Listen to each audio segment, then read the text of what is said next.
Hello, welcome back to the Nook. I'm Daniel. And before I get into my review today, I just want to thank each and every one of you who have subscribed to my channel. I am at 104 subscribers, which is just great for when I started. I never dreamed I would already get so much in so little time, and I'm just grateful for everyone that subscribed and who will continue to subscribe.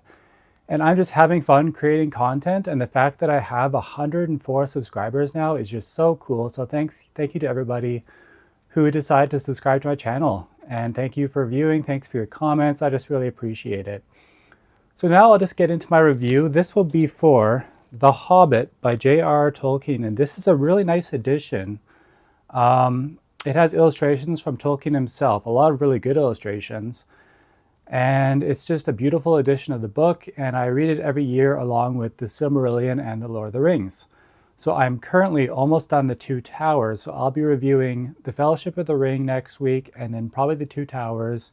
And pretty soon I'll be reviewing Rhythm of War by Brandon Sanderson, since that's another book I'm finishing soon. But for now, I mean, I'm sure most of you know what The Hobbit's about, but I'm just going to give a quick synopsis here. Bilbo Baggins is a hobbit who enjoys a comfortable, unambitious life, rarely traveling further than the pantry of his hobbit hole in Bag End. But his contentment is disturbed when the wizard Gandalf and a company of 13 dwarves arrive on his doorstep one day to whisk him away on an unexpected journey there and back again. They have a plot to raid the treasure hoard of Smaug the Magnificent, a large and very dangerous dragon. So yeah, it's basically about reclaiming the dwarves' treasure, and they have to deal with the dragon. And it's just a very classic, just kind of fantasy story, but for kids. But it's honestly, there's a whole subgenre now called cozy fantasy, and I wouldn't say The Hobbit necessarily falls into that subgenre, just that it does feel cozy in that you have the Shire in the beginning, which is cozy, but then even the journey itself, it just feels very familiar. You got dwarves, you meet elves. It's just a beautiful story. So before I get into more of it, I just want to show you the naked hardback of this book. Yeah, like look at this. So you can kind of see like the mountains there and a dragon. I just think it's really cool when a book has a naked hardback. So yeah, so The Hobbit is a very basic story compared to, say, The Lord of the Rings. The Lord of the Rings, I think I like it better just because it's more epic fantasy.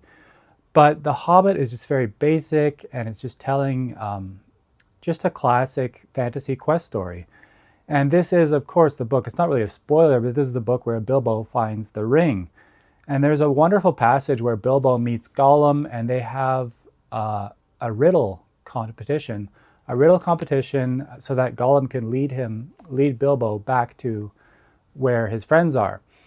And it's just a really cool section where Bilbo has to use his wits, and he ends up with the ring. He doesn't know what the ring does, but it makes him invisible. And of course, when I review The Lord of the Rings, you'll see where the ring is more of a factor in the later books. But honestly, one of my favorite moments with Bilbo, it kind of harkens back to when I read this when I was a kid. I always loved the chapter called Flies and Spiders, which is where Bilbo and the dwarves, because he goes on this journey with these 7 dwarves to take care of the dragon, to get the treasure, and he kind of reluctantly comes along, and they're in this forest called Mirkwood. And within Mirkwood, they get tricked into being attacked by spiders, and the dwarves all get captured, but Bilbo slips away. And up until this point, Bilbo had this sword called Sting, which he had gotten from a troll, a hoard that some trolls had, that like Thorin, one of the dwarves, the chief of the dwarves, got a sword out of that, and Gandalf got his sword, Glamdring, from that hoard. And so Bilbo ends up with Sting, and he just decides to name the sword Sting. And it's sort of I don't know if it's an elven-made sword, but it's very nice. And it's kind of like a dagger, but it works as a sword for him. So anyway, so this is the first time where Bilbo actually does actual combat. So he fights these spiders and actually kills a number of them with Sting and kills some with rocks. And he actually manages to free all of the dwarves.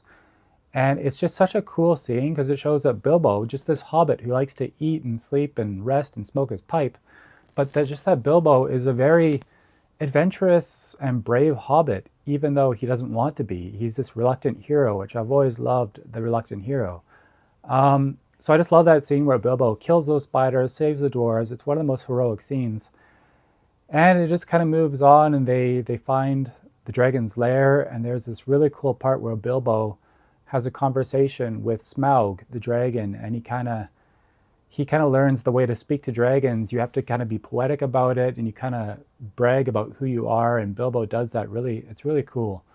Altogether, it's just a great story. I've always loved it. It's just a very different vibe than Lord of the Rings or the Silmarillion, but it's still very cozy and fun. And yeah, I think it's one of Tolkien's better works.